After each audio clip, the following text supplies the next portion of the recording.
away from length, width, and breadth. And I think that that's as much as you have to know about quantum mechanics to be a quantum physicist, is that each dimension beyond space-time, four-dimensional, is a 90-degree move away. Now, when all of us here close our eyes and think about Mount Everest, if you will do that just for a minute, you think about Mount Everest. You can see it. You can open your eyes if you like. During the time that you thought about Mount Everest, you saw it. If you were practiced a little bit, you can smell the cold air and you can feel it as well. You can touch it. You can smell the glaciers. You can smell the grass. You took, in that moment when you closed your eyes, a 90-degree turn away from the fourth dimension into the fifth dimension. How long does it take for mind to be aware of itself? Well, this is summed up in all of the holy books, all of them, especially in the Bible, as a single word called eternity. So God is eternally plumbing the depth of His infinite qualities and attributes. Qualities, I can't say that, and attributes.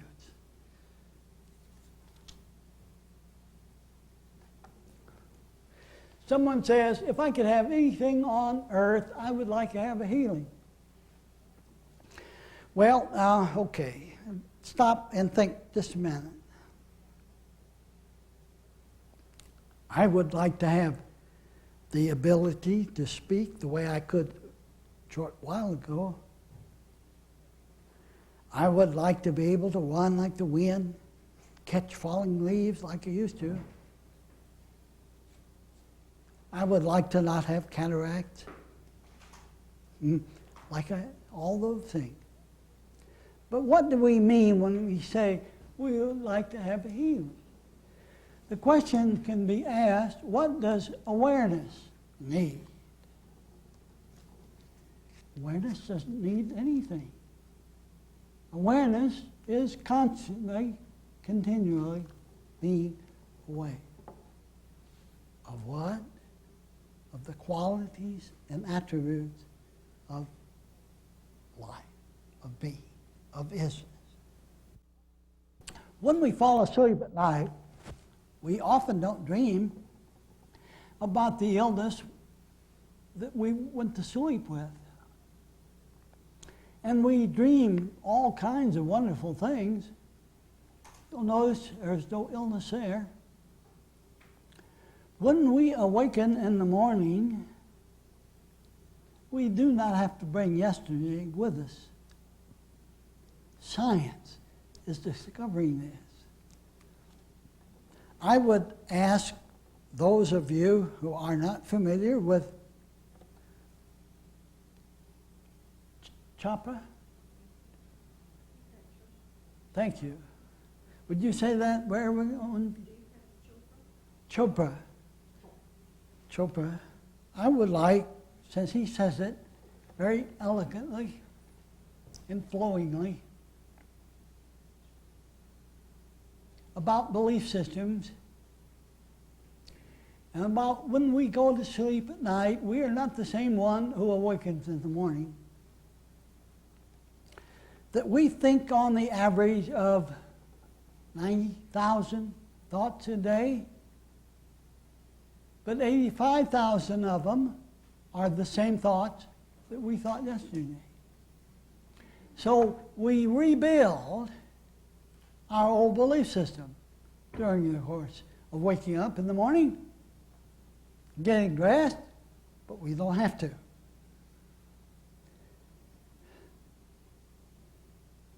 So what is a healing? You know, every 6 weeks, you have a whole new nervous system. Every 6 weeks, you have a whole new stomach and stomach lining. Every year, you have a whole new physical body. It can be the way you want it to be.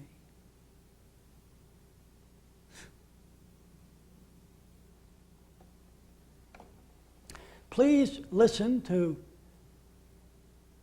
the Chopra tapes about belief system and know that at this moment, physical science is examining and exploring belief systems and finding out that we can be whatever we want to be.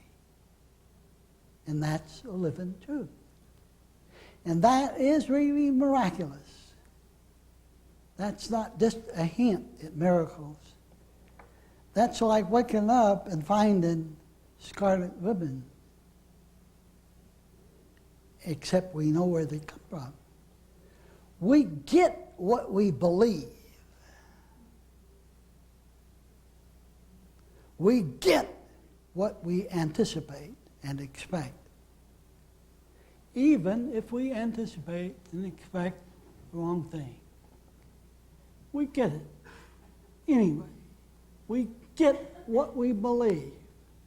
Now, this has been my experience. This will conclude my part of it. I started out believing everything I saw. And behold, the world was very good. And I loved it. And then I was disillusioned. And then I began to believe that how much money I made was important, and how many schools I could attend was very important. And I believed all that up the hilt, to the eyeballs, and it didn't satisfy me, nor was it long profitable. Then somewhere along the line, I discovered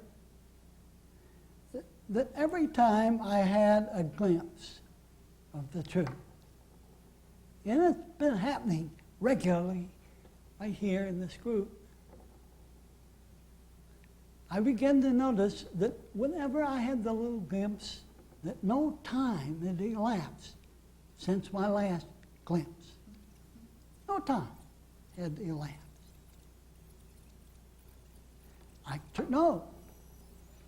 I began to notice, as I would have another glimpse, that it was related to some past previous glimpse in some way, and there was no time involved.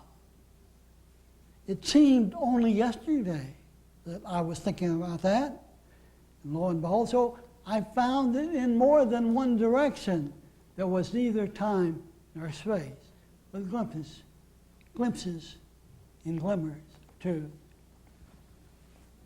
I began to notice that when people's eyes lit up in understanding, that there was no time between the last time I had seen that person light up. And when I would talk to that person about time, I would get some of the strangest, most wonderful answers. And their experience was the same as mine, that time is quite relative. It's not cut in concrete. And just because we were born in 19 whatever doesn't mean that we're that old now. I would like to conclude, and then you people can ask questions. I want to conclude with a poem about humility.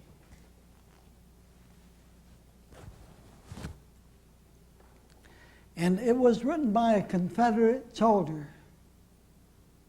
And that's all that I know. I wish I knew who, so I could say who it was. All I know is this is a soldier's poem. And he wrote it after the Civil War. And he entitled the poem Humility. Did I say that all right? Humility.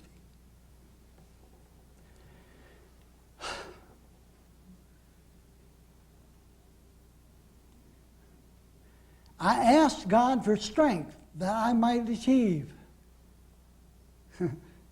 I was made weak that I might learn humbly to obey. I asked for help that I might do great things. I was given infirmity that I might do better things. I asked for riches that I might be happy. I was given poverty that I might be wise. I asked for all things that I might enjoy life. I was given life that I might enjoy all things. I got nothing I asked for, but everything I hoped for. Despite myself, my prayers were answered. I am above all men, most richly blessed. And that's how I feel about you folks. Thank you for coming all this distance to hear me. And we will be together as much as you want to be today and tomorrow. And I will answer every question I can. Good morning. And it is a good morning. And why not? This awareness that is aware right here belongs to God. So it's a good day. Awareness every morning wakes up and says, hello world, what good will I see today? And since God really is all in all, truth is all in all, what is there to see except God? Good. There was a big collective question yesterday at the end of the session, which I will answer. In the Army, I had a sergeant who managed always to keep his men alive. He was the best sergeant I had ever seen. And I wondered about his instruction. How could he say it so well? And I asked him his secret. And he says, well, sir, first I tell him what I'm going to tell him. Then I tell him.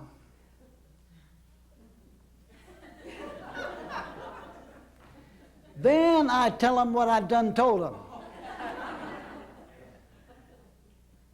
And then I test them. And if they don't have it right, I hit myself flat side the head and start all over and do it again. So, I started yesterday at the beginning, which is awareness. We awaken in the morning, divinely aware. We say, hello, world. The collective question that I had at the end of the day was, Why should I do all this? I mean, why give up the old man? Why put on the new? Why give up the old sense of identity and take on a new sense of identity? Line upon line, precept upon precept, here a little, there a little. We can't do it quickly, you know. It takes practice. It takes discipline. And here in this country, if we are missing anything at all, we are missing discipline. But it can be done. We can do it. We can be just awareness, awareing. And in the process, we are very well taken care of. Who is being aware? Isness, awareness, truth, whatever you want to call it, is aware of itself. Collective question yesterday, why should I do such a silly thing? Why should I let go my Harvard training and my many years of doing it this way or that way, being Dr. Big somebody as opposed to somebody else? Why should I give all that up? Well, I used another analogy. I'm going to try, Rachel. If everybody will envision this as a television set. Television set. And right down here is a pixel.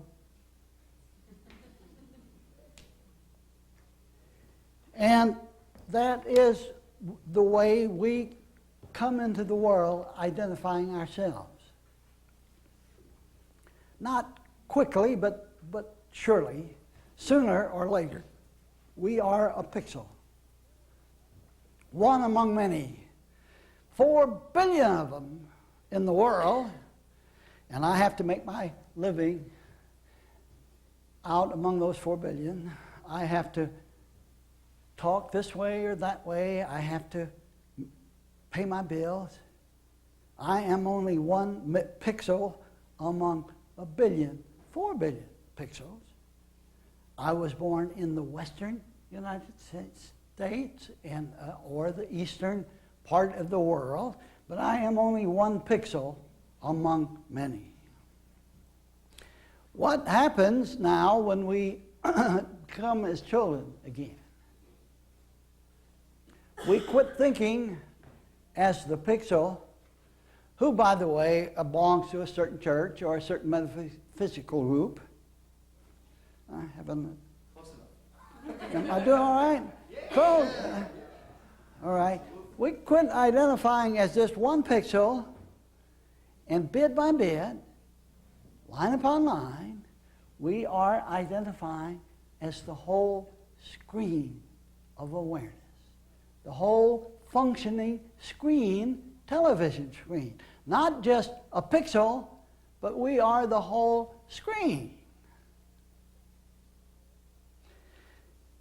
That doesn't mean, of course, that this body changes, except it gets younger. And it does things that you would never believe. It survives. It gets a better job. It starts doing things that it dreamed it would like to do and doesn't. Right, Bill?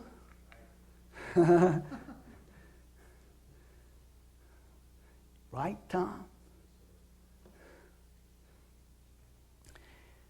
And we still get our mail right here.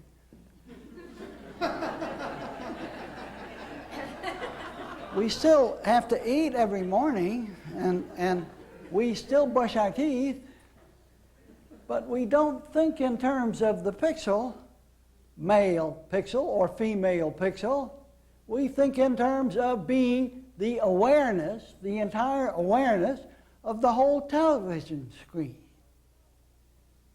Now, we started out by saying, this is my mind, my life, my 100 million whatever, or $10,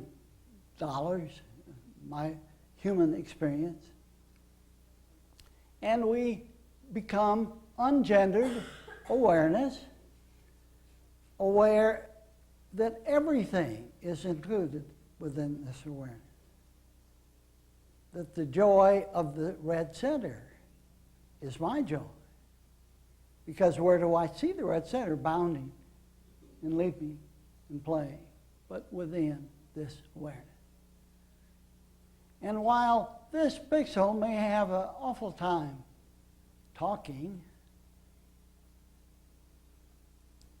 the other pixels out there can say wonders.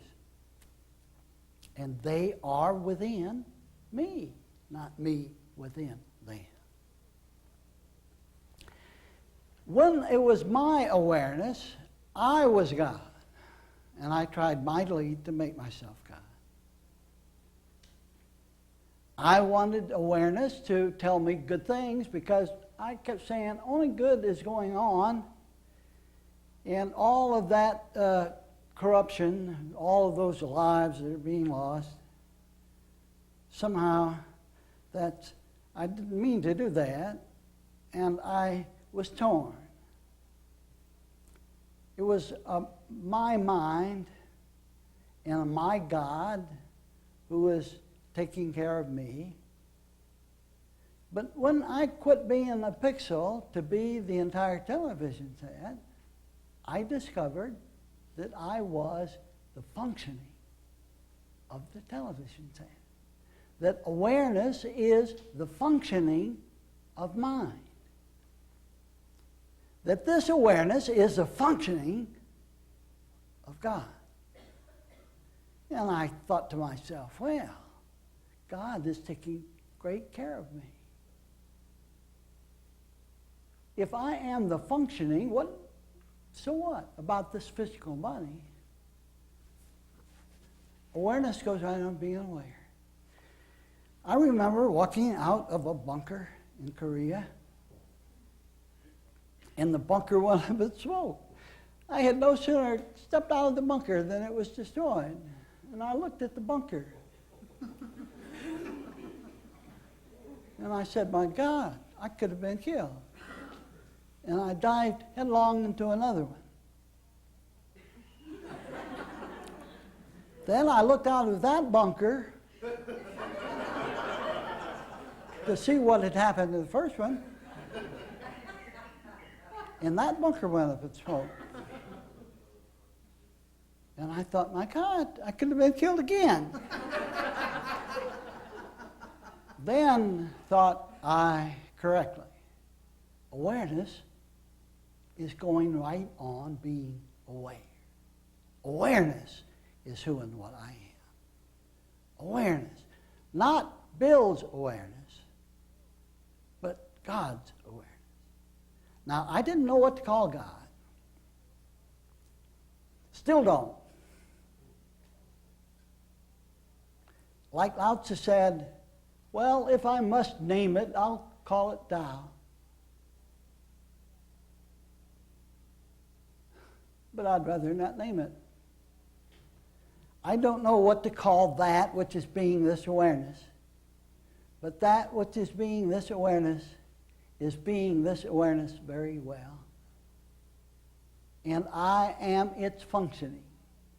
Now, when you look at the television set, you don't divide it up into parts. It either works or it doesn't. Now, if you turn the television set on and it doesn't work, it isn't a television set. It's just a bunch of tubes and resistors and nothing claiming to be a television. But if it works, the television set and its working, its functioning, are one television set. You know, another person said once upon a time, he said, when you see me, you see God. But God is greater than I am. Now, when you see the functioning of the television set, you are also seeing the television set. But the television set is greater than its functioning. Yet its functioning and the television set are one television set. Well, okay. I done told you what I was going to tell you. And then I told you. And then I told you what I done told you. And we have covered the fact that awareness, we can't get away from it. And awareness is the functioning of mind. I'm trying real hard, Rachel.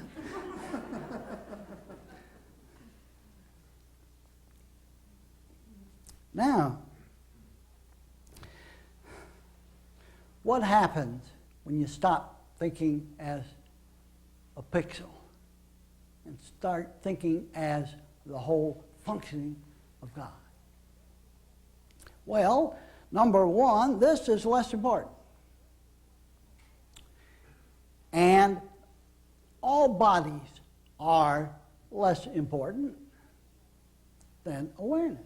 Yet every body is a legitimate and perfect point of view. Not gendered anymore. What happens when we start thinking like the television picture tube and not as a pixel?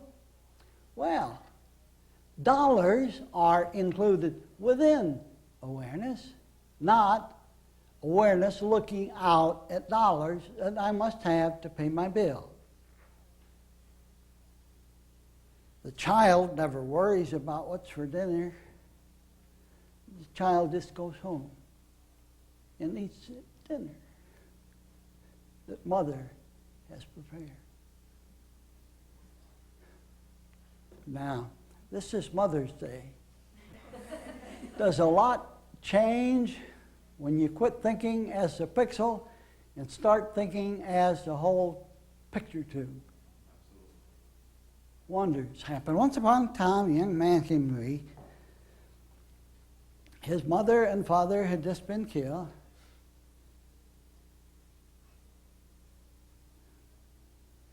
And that young man didn't know which way to turn. And I said, well, you've always been in very good hands. You've always been in God's hand. God has taken very good care of you up to this minute, or you wouldn't be here. And so that young man said, I want to try thinking like awareness. I want to be the whole screen of the television set. I'm going to let television set take care of its own functioning. I'm going to be the functioning of God. I am going to open my eyes every day and say, hello, world. There's nothing but good going on. And I'm going to see good everywhere, in everything, in every person. So that young man began to do those things. He traveled the world over doing those things. And his life went from rags to riches. He is capable now of saying all these things with conviction and with authority, knowing whereof he speaks. Right, Bruce? Right. We also find out when we start thinking as awareness, as the whole screen of awareness, that things are beholden to us, and we are not beholden to things. The home is in me. The job is in me. The things that I have had a ring through my nose pulling me around, tobacco or whiskey or something else, is beholden to me, not me to it. And we prove that to ourselves. It isn't long until we have to prove it. We have to see where dominion is. Does it lie with God, being the television set? Is God taking care of this functioning or not? And we put it to the test, and we find out that we're not beholden to drugs. We're not beholden to money. We have to be careful what we ask for, because we get it. We get our beliefs just like the child did. A young man came to me once and he said, I have the world's grandest family, but I am miserable. I said, what would you like to do, Bill? And Bill said, well, when I fly an airplane, I'm on top of the world. The world is under my feet. But when I am in the world, I am only one among 3 billion or 4 billion. I think it was 3 billion in those days. And I have to account for myself. But when I fly an airplane, I am above the world, looking down on the world. And so I said, Bill, when you were a little boy and you asked your mother and father to give you something, what did they do? And he said, they turned heaven and earth to see that I got it. And I said, well, the same is true now.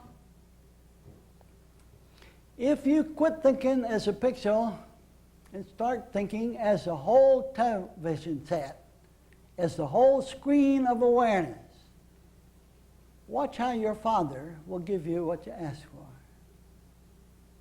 So Bill said, I'll try it. And Bill did, his own way.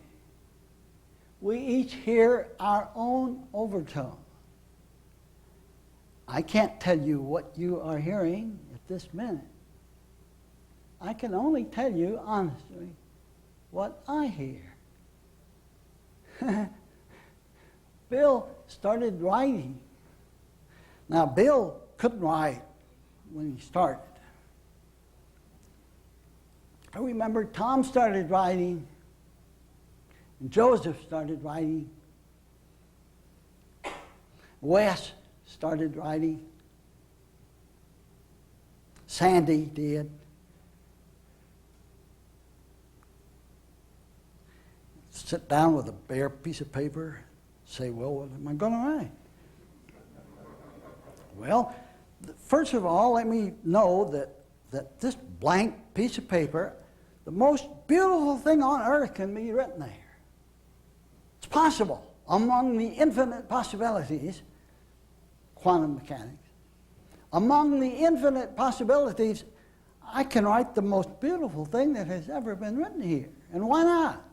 Why not? I am the function of God. So Bill and Sandy and so many right here, Wes, started writing. There's nothing to see but the quality and attributes of God. Good. And it's good. So I can write that. I'll write that. I'll write nothing but that. Good. Good. Good is where the word God came from. So, I can see nothing but good going on. that good is me, why shouldn't I see it? It's in the very awareness I be. So I write good on a piece of paper. That word means God. That word wasn't there before I wrote it. So something had gone from the inside into the outside. And what was it? It was good. Because there's nothing else going on but good. And so it started. And so Bill is now flying an airplane all over the world.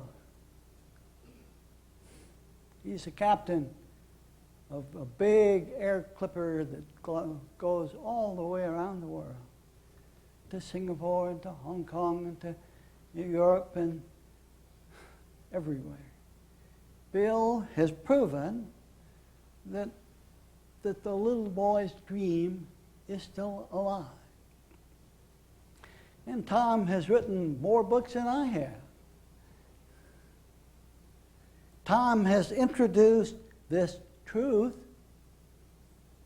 this simple thing that's so simple that we can't even talk about it.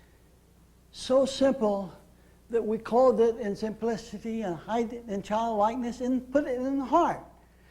And nobody will think to look for it there.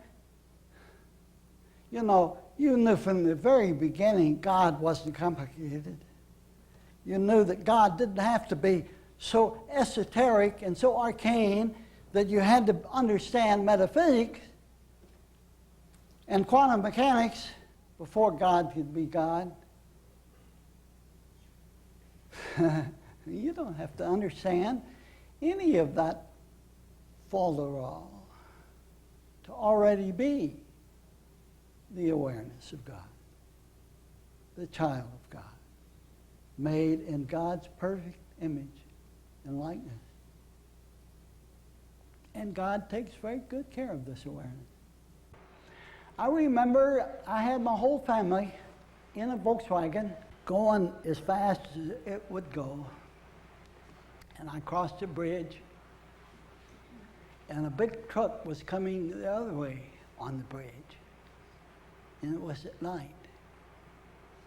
And there wasn't enough room for the truck and the Volkswagen. And I said to myself, God,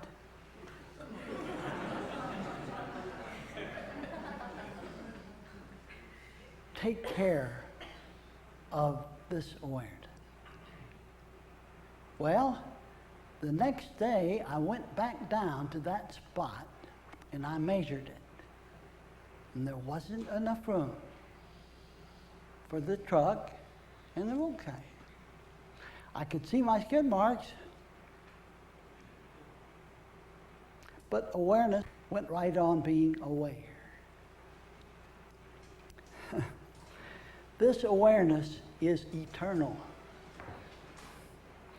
Okay, what is age? You say, I'm getting older. It takes me longer to put my clothes on. It takes me longer even to put my hat on, to find it. What is time? The means by which we understand timelessness. If we didn't have time, would we know what timelessness is? Had we never been ill, would we know what wellness is? So illness is the means by which we know what wellness is.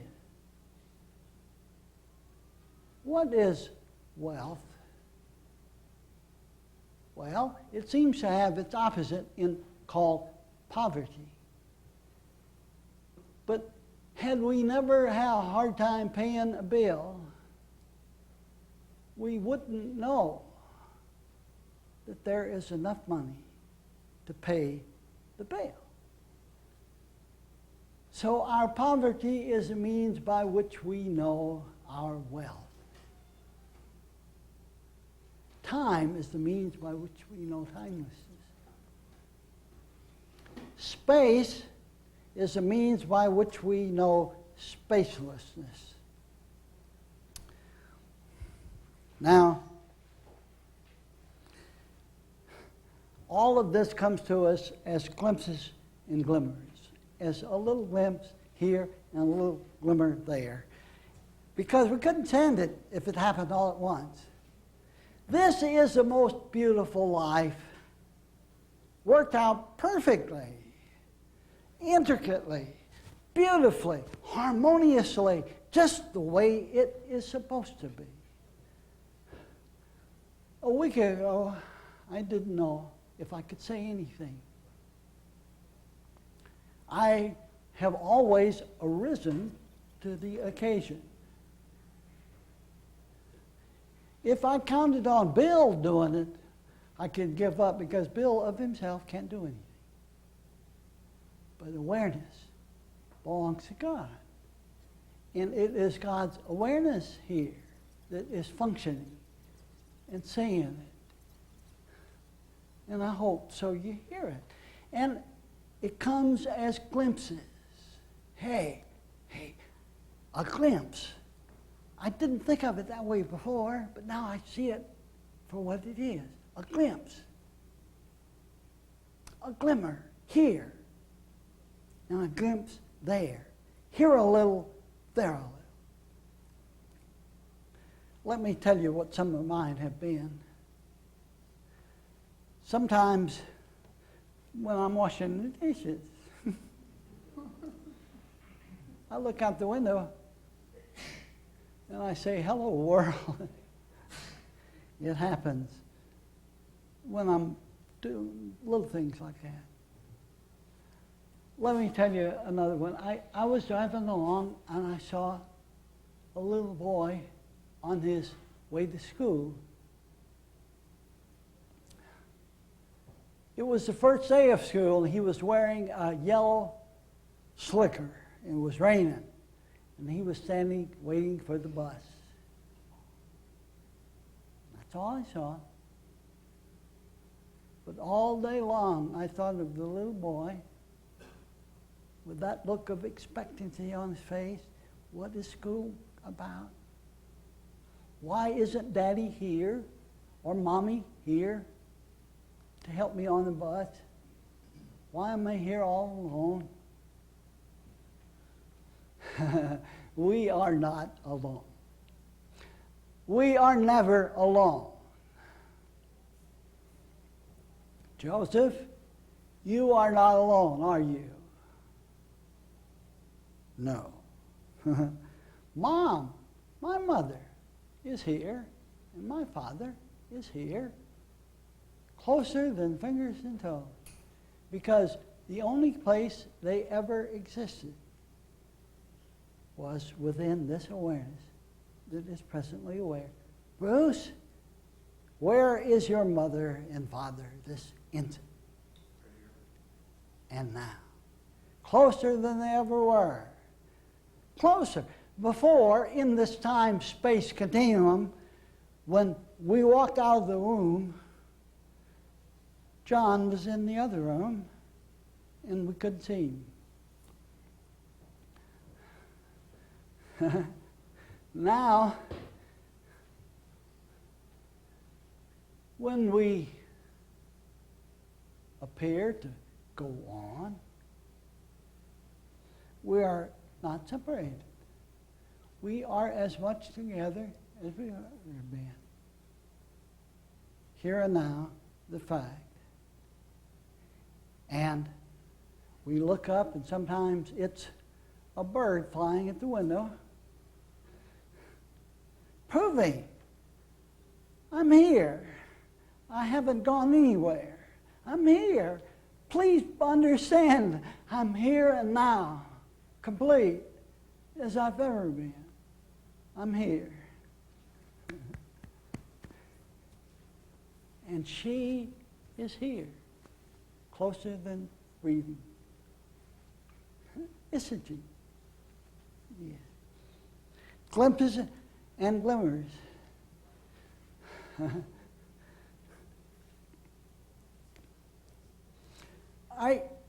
here the way the glimpses come, you might be driving a car, and you look across the way, and you see an old man and an old lady holding hands.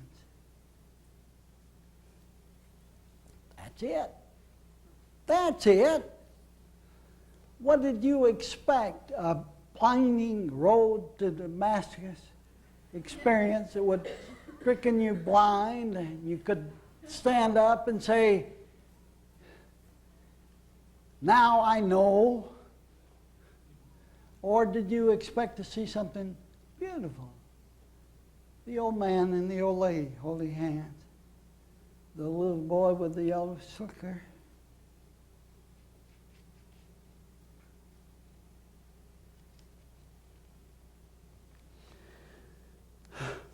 Okay, what do we do with the glimmers when they come? You know, I still have this pile of bills I got to pay. Bill might be waxing eloquent now, but I have to leave here and go home and face that big pile of bills and those kids that are yapping, yapping, yapping, or the old man or old lady that has to be tended to. So what do we do with the glimpses and the glimmers as they come?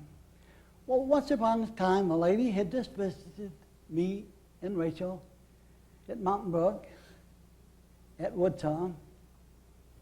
And while she was there, she was lifted up. But when she went home, it was the old thing again. I'm back where I started from. She said, she called on the telephone and she said, oh, have you seen those terrible images on the television set? Those awful images. Children starving to death. And that lady would be here, by the way. She sends her regards to everybody, Bill. I'm talking about your mother. And I said, well, when you were here, you were lifted up because you saw a red setter bounding through the pine trees. And you said, that joy is my joy, because where do I see it? But within the awareness I be. So she was lifted up, just like the setter. That lady, that same lady, also went on a boat trip to Catalina Island. She was so depressed. And she said, but the joy I see is the joy I be. And just saying, the dolphins broke alongside her boat. And they went skipping by. And she said, that joy is my joy. Now, people, all I can do is tell you to try that. Just try it. Quit saying the stomach hurts, the heart isn't beating right, and I feel like hell. Start saying, thank you, joy, for bounding among the pine trees. Thank you, porpoises. Your joy is my joy. And watch what happens. Watch what happens. It's amazing. You talk about a miracle, it's a miracle. One day I put my head down, I couldn't move. And like was said before, I said, okay, God, I sure need you now. Where are you when I need you? Where are you when I need you?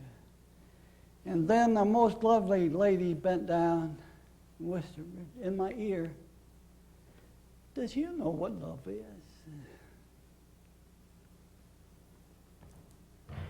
And from that instant, I was better. I don't know what love is, but I know that love is. I don't know what God is, but I know He takes care of this awareness. God said, I will give this awareness dominion, which means that the ring isn't through my nose.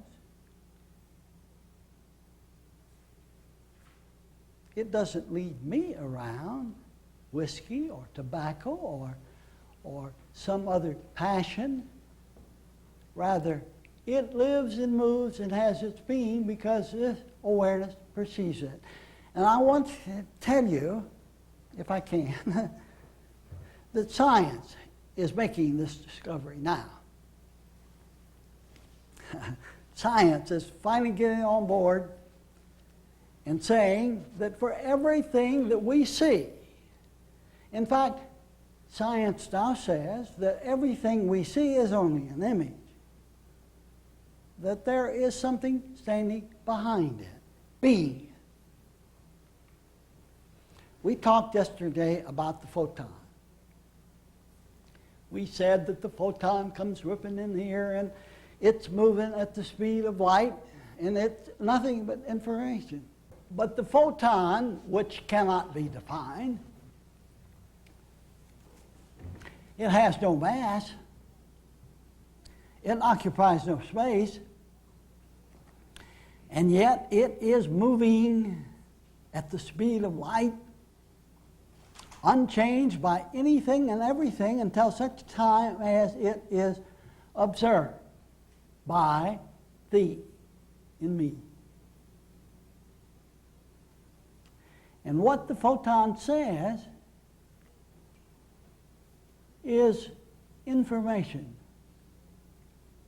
Now, the photon, for every particle that we've discovered, we have discovered that it has an antiparticle, just the opposite. Now, you know, religion has been telling us for a very long time that there is a spiritual world, that spirit is here too, as well as matter. Science is agreeing. Science has found that for every quark, there is an anti-quark, just the opposite. The man who is in charge of the Fermi accelerator in Illinois is Dr. Feynman. Dr. Feynman has just written a book. Now, he's a pure scientist. He's in charge of the Fermi accelerator, which is right now the biggest in the world. It is going to have one bigger in Texas, surrounding the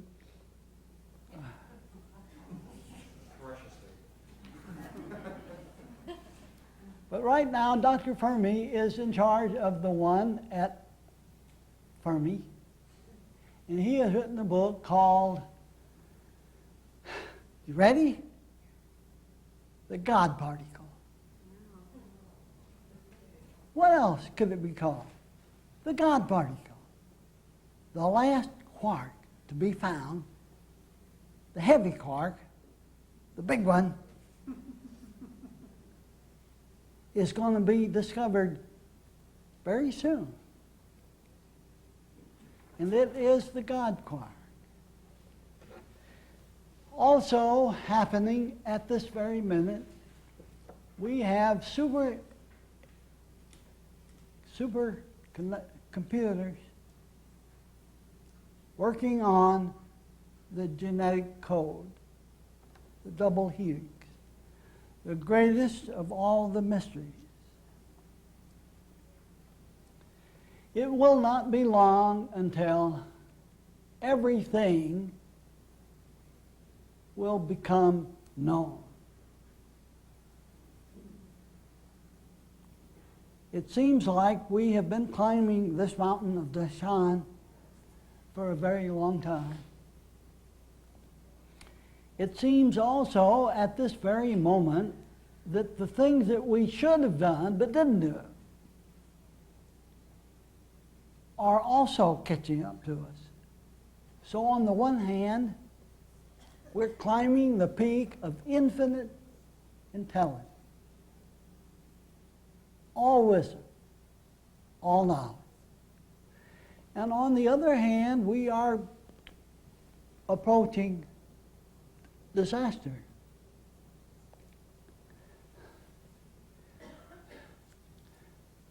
The world is overpopulated, too many people. There's a hole in the ozone layer. All of our nuclear waste, we don't know what to do with it, and we just heard that the North Sea is full of it. And what's going to happen then when the food chain is destroyed? So on the one hand, it appears that we are approaching this wisdom of infinity. And on the other hand, all the things that we've done wrong in the past appear to be accumulating to destroy us. Will we become infinitely smart, or will we have our demise in a world that is falling apart with too many people and not enough to eat? Well, I am betting that awareness will go right on being aware no matter what happened to the earth. The lady who was on her way to Catalina said, "That joy is my joy." And immediately she was happy again. She went to the only telephone on the little island of Catalina and called me long distance to say, "Bill, it works. It works. That joy is my joy." And a few days later, that same lady called and she said, "Have you seen the terrible pictures of the starving Ethiopian?" She said, "Isn't it awful?" And I said, "Well, now what should we do, you and me? What should you and I do right now? If somebody comes to my front door and knocks on the door and says, 'Hey, Bill, I'm thirsty. Can you give me some water?' I would go right in the kitchen and give him some water. If I see starving Ethiopians on the television set, I send a sack of potatoes. And so I said, "Laurel, let's send a sack of potatoes." And she said, "Okay, you send one and I'll send some." And we did. And pretty soon, we turned on the television set, and everybody is sending a sack of potatoes. And those people aren't starving anymore. So we do with our glimpse and glimmer what seems sensible to do with it. But we do it. We don't theorize about it and write books about it. But we do it. We send the potatoes where it seems. So Laurel did, and she called up to tell me, "Oh, how joyful, how wonderful this is." And then she said, "But do you know, I've been reading in the paper that these little groups here and there who are collecting material to send to the starving people of Africa, that they are not honest." Well, does that make any difference here as I? No. We just give. Now, that brings me to the equation.